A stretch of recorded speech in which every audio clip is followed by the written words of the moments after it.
Picture a man alone in an orchard, bleeding from his feet, just rejected by an entire town that set its children loose to stone him through the streets. He has no tribe left to protect him. He has just buried his wife and his uncle within weeks of each other. And in that moment, stripped of everything that had ever shielded him, he says only this: "If you are not angry with me, I do not care what happens. Your favor alone is wide enough for me."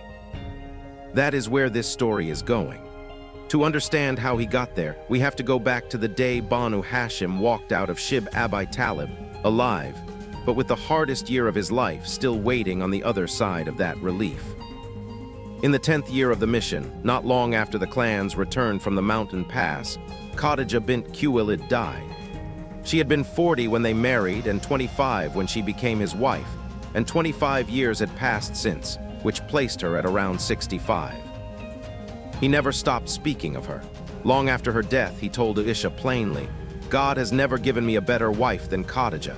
She accepted my faith when everyone else rejected it. She praised and confirmed me when everyone else denounced me. She spent her wealth on me when everyone else deprived me of everything. And in the end, God gave me children through her." She was the first to believe, the one who wrapped him in her own garments when he came back trembling from the cave, the one who tested the spirit that visited him and told him to rejoice rather than fear. For 25 years, she had been the one constant in a life that kept losing people. Now she was gone too. A short time later, in that same difficult year, Abu Talib fell into his final illness. The Prophet _FDFA went to him and asked one thing: "O uncle, say the words, and I will be permitted to ask forgiveness for you on the day of resurrection." Abu Talib's answer is recorded plainly, without any softening by the historians who preserved it. "Were it not that I fear you and your family would be disgraced after my death, and that Quraysh would say I only spoke the words out of fear of dying, I would say them.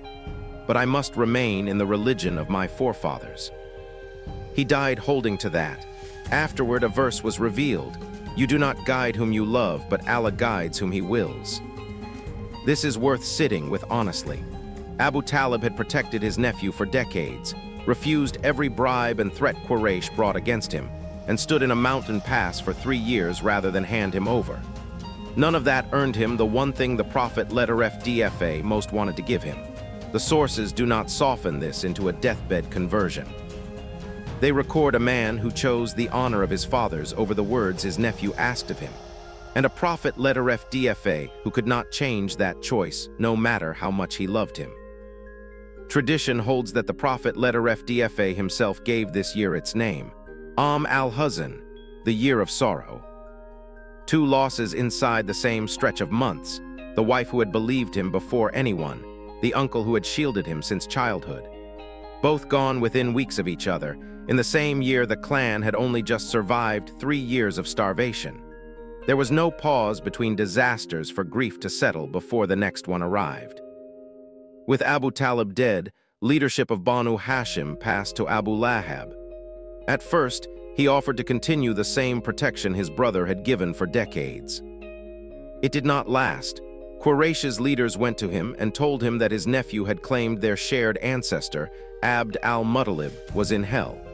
Abu Lahab withdrew his protection over it. For the first time since the Prophet's _FDFA birth, he stood in Mecca with no clan shielding him at all. The abuse that followed grew bolder almost immediately. Dust was thrown over his head in the street by men who would never have dared it while Abu Talib lived.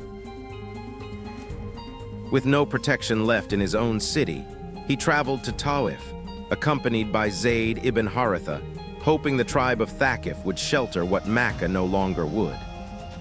He met the 3 men who led them, the sons of Amr ibn Umir, Abd Yalil, Masud, and Habib. Their answers came one after another. The first said, "I will tear down the cloth of the Kaaba before I believe Allah sent you." The second said, "Could Allah not find anyone better than you to send?" The third said, "I will never speak to you again. If you truly are what you claim, you are too dangerous for me to even answer." Then they set their own people on him, the slaves and the rabble of the town, who chased him through the streets, pelting him with stones until his feet bled, while the 3 brothers sat and watched. He took refuge in an orchard belonging to two men who did not even believe in his message. And there, alone, bleeding, rejected twice over in the space of one journey, he said this: "O God, I make complaint to you of the weakness of my strength, the scarcity of my means, and the contempt in which I am held by men. To whom will you entrust me? To a stranger who will meet me with hostility, or to an enemy you have given power over me? If you are not angry with me, I do not care what happens. Your favor alone is wide enough for me." Read those words slowly. This is not the voice of a man certain of triumph reciting a confident prayer. It is a man asking plainly whether he has been abandoned and choosing to keep trusting even if the answer is yes. He could not simply walk back into Mecca. A man with no tribal protection had no legal standing to even enter safely. He asked several men to take him under their protection. Al-Huzn ibn Sharik refused. Suhail ibn Amr refused. Al-Mut'im ibn Adi, the head of the clan of Nawfal, said yes. Mut'im and his armed sons walked into the city with him, openly, weapons visible, daring anyone to test it. Even Abu Jahl, who had spent years working against him, looked at that display and said simply, "We shall protect whoever you protect." A man with no tribe of his own walked back into the city he was born in, alive, because one family decided his life was worth the risk of saying so publicly.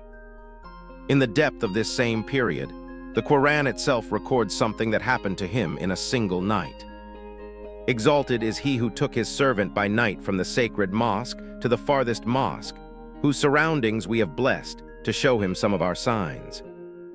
That is the opening verse of Surah Al-Isra. The fuller account, what he saw, who he met, comes through the hadith literature that followed, but the event itself is anchored directly in the Quran, not only in later narration. When he described the journey publicly the next morning, the reaction was immediate disbelief. Quraysh's own merchants knew exactly what they were dealing with. A caravan takes a month to reach Syria and a month to return. Did Muhammad go and come back in a single night? The objection was not stupid. It was precise, calculated by people who measured distances for a living. Some who had only recently accepted Islam abandoned it over this single claim, unable to reconcile it with what they knew. Quraysh pressed the test further. Several of them, Abu Bakr among them, had been to Jerusalem and knew the sacred mosque there in detail. They demanded he describe it. According to the account, the building was shown to him as he was being questioned, and he described it feature by feature. Abu Bakr stood beside him through the whole description, confirming each detail aloud. "That is true. I bear witness that you are the messenger of Allah." He said it until the description was finished. The men who had brought this challenge specifically to destroy Abu Bakr's loyalty turned to him afterward and asked what he thought of his friend's claim, that he had traveled to Jerusalem, prayed there, and returned to Mecca, all in one night. Abu Bakr's answer became the reason for the name he carries to this day. By Allah, if he says it, then it is true. And what is strange about that? He tells me that revelation comes down to him from the heavens to the earth in a single hour of a day or a night, and I believe that. This is less strange than that. The Prophet letter FDFA named him for it on the spot. And you, Abu Bakr, are As-Siddiq, the verifier of truth. This was the year that took the two people who had shielded him longest, stripped him of his last tribal protection, and sent him bleeding out of a city that should have welcomed him home. By any ordinary measure, it should have ended the mission. It did not. A new family took him in when his own withdrew. A man who had nothing to gain stood beside an impossible claim and was given a name for it that has carried for 14 centuries. The worst year of his life produced one of the people who would help carry the message furthest after he was gone. Subscribe, like, share, and let us know in the comments what you think the year of sorrow reveals about what carried this message forward when everything else had been taken away.